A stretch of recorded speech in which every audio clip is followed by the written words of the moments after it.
Let's start with the non reducing sugar. सब तक हम लोगों ने क्या देख लिया, रिड्यूसिंग शुगर का मैकेनिज्म देख लिया और रिड्यूसिंग शुगर का एग्जाम्पल्स देख लिया, ठीक है ना। अब हम लोगों को नॉन रिड्यूसिंग शुगर देखना है जिसमें इंपॉर्टेंट जो है वो डाइसेक्राइड सुक्रोज का स्ट्रक्चर है, ठीक है। ये हमेशा क्वेश्चन आता है कि sucrose is a disaccharide but still it is a non reducing sugar, why, ठीक है ना। तो ये हम लोगों को समझना है कि इस क्वेश्चन का सॉल्यूशन कैसे होगा, और ये अक्सर में भी आपके बोर्ड्स में इसका स्ट्रक्चर भी बनाने के लिए आ सकता है। अगर ये क्वेश्चन आता है तो आपको, अगर आप स्ट्रक्चर के साथ रीज़न देते हैं तो वो बहुत अच्छा रहेगा, ठीक है ना। तो सबसे पहले देखते हैं नॉन रिड्यूसिंग शुगर सुक्रोज कैसे। Sucrose is a disaccharide. पहले तो ये दो शुगर यूनिट्स का बना हुआ होता है, अल्फा डी ग्लूकोज और बीटा डी फ्रुक्टोज। इसका स्ट्रक्चर हम लोगों ने बहुत डिटेल में कर लिया है, अगर आपको देखना है तो प्रीवियस वीडियोज़ में देख लीजिए। अब ये देखो यहाँ पे होता क्या है कि इसके बीच का लिंकेज क्या है, हम लोगों को ये देखना है। इसका बीच में जो लिंकेज है, क्योंकि हम लोगों को अगर रिड्यूसिंग और नॉन रिड्यूसिंग शुगर आइडेंटिफाई करना है तो हम लोगों को क्या देखना होगा, लिंकेज देखना होगा। और ये देखना होगा anomeric carbon is engage in the glycosidic bond formation, या वो इंगेज है या वो फ्री है, ठीक है ना। तो यहाँ पे देखो, दिस इज द फर्स्ट, ये हमारा अल्फा डी ग्लूकोज का फर्स्ट कार्बन फॉर्म कर रहा है, और दूसरा क्या कर रहा है, बीटा डी फ्रुक्टोज का सेकेंड कार्बन कर रहा है। तो सेकेंड कार्बन इस केस में, हमारे फ्रुक्टोज के केस में, इट्स एनोमेरिक कार्बन, ठीक है ना। फर्स्ट कार्बन तो नहीं है फ्रुक्टोज, ये जो हमारा फ्यूरेनोज रिंग का फॉर्मेशन करता है फ्रुक्टोज, तो इसमें क्या होता है, जो सेकेंड पोजिशन पे कार्बन होता है that is the anomeric carbon, जो कि हेमिसिटल का फॉर्मेशन करता है। तो यहाँ पे देखो, ये दोनों ही केस में, ये इसका जो दोनों ही मोनोमर का सब यूनिट्स है, इन दोनों का ही एनोमेरिक कार्बन क्या है, इंगेज हो गया है ना। कोई भी फ्री नहीं है, इसके पास कोई भी फ्री एल्डिहाइड या कीटोन ग्रुप नहीं है जो कि हमारा क्या हो, ऑक्सीडाइज हो सके। अगर ये ऑक्सीडाइज नहीं होगा तो ये क्या है, it's not a reducing sugar. इसीलिए इसके पास ये फर्दर आगे जाकर के ऑक्सीडाइज होकर के कोई किसी भी तरह का एसिड, कार्बोक्सिलिक एसिड का फॉर्मेशन नहीं करेगा। तो इसमें जब हम टोलेंस रिएजेंट के साथ या बेनेडिक्ट सॉल्यूशन के साथ जब टेस्ट करेंगे तो हमें कैसा टेस्ट मिलेगा, हमें नेगेटिव टेस्ट मिलेगा, है ना। उसमें किसी भी तरह का सॉल्यूशन में कलर चेंज हम लोग नहीं देखेंगे। बेनेडिक्ट कलर अगर ब्लू है तो वो ब्लू कलर का ही रहेगा, और सिल्वर मिरर टेस्ट में भी क्या होगा, किसी भी तरह का कोई चेंज नहीं होगा। तो ये एक एग्जाम्पल हो गया नॉन रिड्यूसिंग शुगर का। डाइसेक्राइड का एग्जाम्पल क्या हो गया, सुक्रोज। अब चलते हैं हम लोग और इसका एग्जाम्पल्स, जो हमारा नॉन रिड्यूसिंग शुगर का एग्जाम्पल है। तो जितना भी हमारा पॉलीसेक्राइड्स होता है वो सब क्या है, नॉन रिड्यूसिंग शुगर का ही एग्जाम्पल है, क्योंकि इनके पास भी फ्री एल्डिहाइड या कीटोन ग्रुप नहीं होता है। तो इसमें क्या क्या है, हमारा स्टार्च है, ग्लाइकोजन है एंड सेल्यूलोज है, ठीक है ना। तो ये सारा जो शुगर है ये क्या है, ये सारा भी हमारा नॉन रिड्यूसिंग शुगर है। अब हम लोग रिड्यूसिंग और नॉन रिड्यूसिंग शुगर तो अच्छे से समझ गए, अभी हम लोग थोड़ा सा पॉलीसेक्राइड्स का स्ट्रक्चर भी डिस्कस कर लेते हैं, ठीक है ना। तो ये देखो, पॉलीसेक्राइड्स क्या होता है, पॉलीसेक्राइड्स जो होता है, पॉलीसेक्राइड्स बना हुआ होता है बहुत सारा शुगर यूनिट्स, ठीक है ना। अगर अप टू 9 या 10 शुगर यूनिट्स है तो वो ऑलिगोसेक्राइड्स होता है, लेकिन इसमें कितना यूनिट्स हो सकता है, several hundreds to few millions, मतलब इतना huge amount of monomeric unit अगर आपस में ग्लाइकोसिडिक बॉन्ड से लिंक करते हैं मोनोसेक्राइड्स, तो ये हमारा एक बहुत कॉम्प्लेक्स स्ट्रक्चर, कॉम्प्लेक्स पॉलीसेक्राइड्स बनाते हैं, ठीक है ना।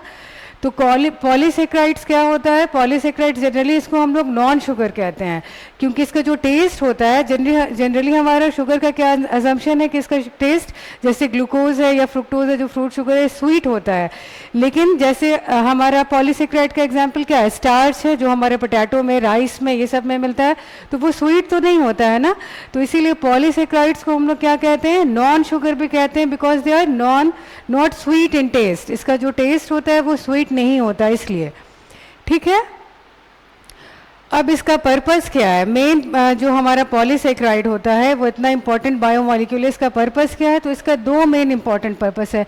एक, ये क्या करता है, एनर्जी मॉलिक्यूल की तरह, ये हमारे बॉडी में, लिविंग सिस्टम में it serves as a energy molecule. और दूसरा ये क्या करता है, ये स्ट्रक्चरल इंटीग्रिटी, स्ट्रक्चरल कॉम्प्लेक्सिटी या स्ट्रक्चरल सपोर्ट प्रोवाइड करता है, जैसे प्लांट्स में या फंजाई में या आर्थ्रोपोड्स में। उसका स्ट्रक्चर हम लोग धीरे धीरे सब डिस्कस करेंगे, पॉलीसेक्राइड्स का स्ट्रक्चर, ठीक है ना। तो पॉलीसेक्राइड्स को हम लोग क्योंकि ये बहुत वास्ट रेंज ऑफ पॉलीसेक्राइड्स होता है, इसका बहुत तरह से डिवीजन पॉसिबल है। तो पहले तो आप लोगों की अंडरस्टैंडिंग क्लियर हो गई कि पॉलीसेक्राइड्स क्या होता है। ये शुगर का या ग्लूकोज का या फ्रुक्टोज का या किसी भी मोनोसेक्राइड्स का क्या हो सकता है, बहुत सारा सब यूनिट्स को अगर हम साथ में ज्वाइन कर दें, ठीक है, तो उसको हम लोग क्या कहते हैं, पॉलीसेक्राइड्स कहते हैं।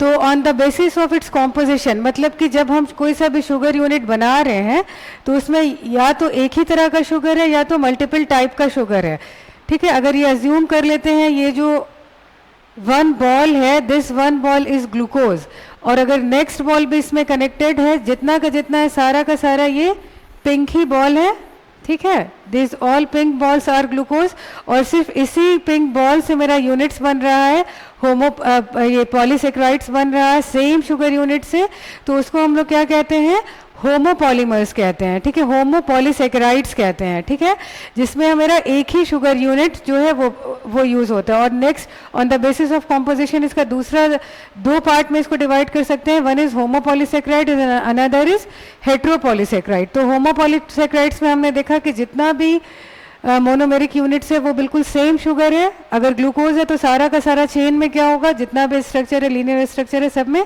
ग्लूकोज ही होगा। लेकिन हेट्रोपॉलीसेक्राइड्स में क्या होता है, ये आप दो कलर का बॉल ले लीजिए, एक पिंक बॉल है साथ में एक ग्रीन ले लो, एक ग्रीन है, ठीक है ना। तो इस तरह से क्या होता है, स्ट्रक्चर जो है इसका चेंज होता जाएगा, ठीक है।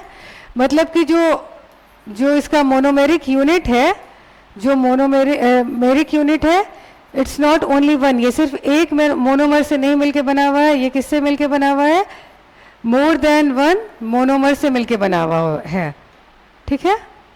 एक बार ग्रीन एक बार ब्लू, इस टाइप से ऑल्टरनेट आप समझ गए, ठीक है ना, ये आपको समझ में आ गया। तो ये जो है बेसिक डिफरेंस है बिटवीन होमो पॉलीसेक्राइड्स एंड हेट्रोपॉलीसेक्राइड्स। अब होमो और हेट्रोपॉलीसेक्राइड्स का कुछ एग्जांपल्स डिस्कस कर लेते हैं। होमो पॉलीसेक्राइड्स के एग्जांपल जो हम लोगों को एनसीईआरटी में पढ़ना है वो स्टार्च है, ग्लाइकोजन है एंड सेल्यूलोज है। तो इन सब की खास बात ये है कि ये सारे के सारे क्या होते हैं, शुगर ही यूनिट से मिलकर बने हुए होते हैं। सारा का जो मोनोसेक्राइड यूनिट है that is the glucose, alpha D glucose के ये सारे बने हुए होते हैं, ठीक है। ये डी ग्लूकोज के सारे बने हुए होते हैं। उसके बाद ये देखो, ये हमारा काइटिन है और एन्यूलिन, इट्स नॉट इंसुलिन, ये क्या है, एन्यूलिन। ये बहुत इंपॉर्टेंट है, ये आपके एनसीईआरटी में लिखा है और ये कई बार नीट में ऑब्जेक्टिव में आ चुका है ये, और आपका बोर्ड्स के एग्जाम में भी ऑब्जेक्टिव में आ सकता है। This is the inulin which is the homopolysaccharides of what, fructose. ये फ्रुक्टोज के यूनिट्स को मिला करके ये एन्यूलिन बनता है, इट्स ऑल्सो अ होमोपॉलीसेक्राइड। और काइटिन क्या है, काइटिन भी हमारा क्या है, होमोपॉलीसेक्राइड से, जो कि एन एसिटाइल ग्लूकोजामाइन के सब यूनिट से मिलकर बना हुआ होता है, जो कि ये क्या होता है, शुगर डेरिवेटिव्स है, ठीक है। ये शुगर डेरिवेटिव के सब यूनिट्स को बार बार जब हम लोग बनाते हैं तो उसके होमोपॉलीमराइजेशन से काइटिन बनता है। और काइटिन किस में मिलता है, फंजाई में, और ऑर्थ्रोपोड्स का जो स्केलेटन होता है वो भी किसका बना होता है, ऑर्थ्रोपोड्स का, इंसेक्ट्स का जो एक्सोस्केलेटन है वो भी हमारा काइटिन का बना हुआ होता है, ठीक है। तो स्टार्च, ग्लूकोज, सेल्यूलोज, इन सबको हम लोगों को थोड़ा डिटेल में डिस्कस करना है, जिसका हम लोग वन बाय वन डिस्कस करेंगे, ठीक है। तो स्टार्च के बारे में अभी ये जान लीजिए कि ये पॉलीसेक्राइड कहाँ होता है, ये generally it's energy source for the plant cells, ठीक है। प्लांट सेल्स में ये मिलता है ग्लाइकोजन। एनिमल सेल्स जो होता है वो एक्स्ट्रा शुगर को ग्लाइकोजन के फॉर्म में स्टोर करता है। और सेल्यूलोज भी हमारा क्या है, प्लांट में ही प्रेजेंट होता है, जिसका मेन पर्पस क्या होता है, स्ट्रक्चरल इंटीग्रिटी प्रोवाइड करना होता है, ठीक है। अब आ जाते हैं हेट्रोपॉलीसेक्राइड्स पे। हेट्रोपॉलीसेक्राइड्स क्या होता है ना, कि इसमें मैंने बताया कि दो डिफरेंट मोनोमर्स होगा, इसका मोनोमर एक नहीं होगा, मोर देन वन होगा। पेप्टाइडोग्लाइकेन इसका एग्जाम्पल है, जो कि बहुत इंपॉर्टेंट है हम लोगों को। ये पेप्टाइडोग्लाइकेन बैक्टीरियल सेल वॉल जब पढ़ेंगे ना, तब ये हम लोग बहुत डिटेल में पढ़ेंगे। जब हम लोग बैक्टीरियल सेल का स्ट्रक्चर्स पढ़ेंगे, प्रोकैरियोटिक सेल्स पढ़ेंगे, तो हम लोग पेप्टाइडोग्लाइकेन के बारे में जानेंगे। तो ये नैग और नैम का ऑल्टरनेट हेट्रोपॉलीसेक्राइड है। ये सब क्या है, हमारे अमाइनो शुगर्स हैं, अमाइनो डेरिवेटिव्स ऑफ शुगर हैं। तो पेप्टिडोग्लाइकेन को हम लोग बहुत एक्सप्लेन में डिस्कस करके डिटेल स्टेप बाय स्टेप ये हम लोग करने वाले हैं, बैक्टीरिया या प्रोकैरियोटिक सेल्स जब हम लोग पढ़ेंगे तब। और इसका एग्जाम्पल क्या है हेट्रोपॉलीसेकेराइड्स का? हेल्यूरोनिक एसिड, ठीक है ना। आजकल बहुत सारे कॉस्मेटिक प्रोडक्ट्स में हेल्यूरोनिक एसिड्स का नाम होता है, तो आप लोग भी इससे फेमिलियर हो चुके होंगे ये टर्म से। तो हेल्यूरोनिक एसिड भी क्या होता है? इट इज़ ऑल्सो हेट्रोपॉलीसेकेराइड्स, जो हमारा 2 शुगर डेरिवेटिव से बना हुआ होता है। डी ग्लूकोरोनिक एसिड्स, ये एक टाइप ऑफ कार्बोक्सिलिक एसिड हो गया, और N acetyl D N acetyl glucosamine, इनके सब यूनिट से मिलकर के बना होता है, तो इट्स ऑल्सो हेट्रोपॉलीसेकेराइड्स, ठीक है। तो ये सारा तो उतना इम्पॉर्टेंट नहीं है आपके एग्जाम के हिसाब से। पेप्टिडोग्लाइकेन हम लोग बाद में डिस्कस अच्छे से करेंगे। तो ये एक ओवरऑल बहुत ब्रीफ इंट्रोडक्शन हमने पॉलीसेकेराइड्स का दे दिया है। अब नेक्स्ट क्लास में हम लोग स्टार्च है, ग्लाइकोजन है, इसको थोड़ा सा डिटेल में डिस्कस करेंगे। Okay then.